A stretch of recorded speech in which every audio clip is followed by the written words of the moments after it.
During my time playing Rust, I've heard a lot of people's thoughts about the Eoka, and most people are in either of the following two opinions. They either think that the Eoka is humanity's greatest achievement since the invention of the wheel, or that the Eoka is simply just bad. To finally put an end to this debate, I found a scientific explanation as to why the Eoka is the best gun in the game. So to understand why the Eoka is the best gun in the game, you'll need a basic understanding of quantum mechanics, more specifically quantum superpositions, which I'll explain to you with this Rust-adapted version of the Schrodinger's cat thought experiment.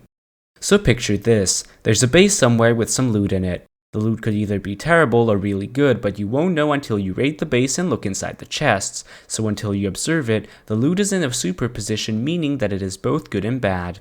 You also need to understand a basic Venn diagram. A basic Venn diagram consists of two circles that overlap.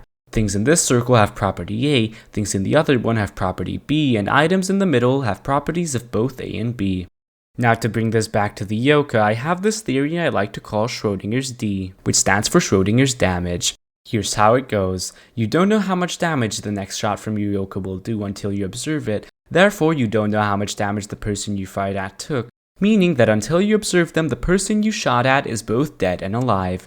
So to put the theory of Schrodinger's D into practice, all you need to do is aim your Eoka at someone, hold down your left mouse button and close your eyes, and the moment you hear your Eoka firing, immediately press Alt F4 on your keyboard to close the game. Now with the shot fired and the game closed, your Eoka has entered a state of uncertainty, as you are unable to observe how much damage your shot dealt, meaning that the person you fired at has entered a superposition of being both dead and alive.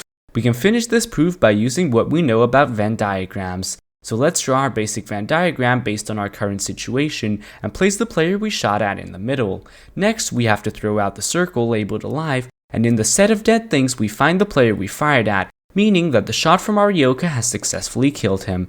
So we can conclude that the Eoka can one-shot any player you fire at, making it the best gun in the game.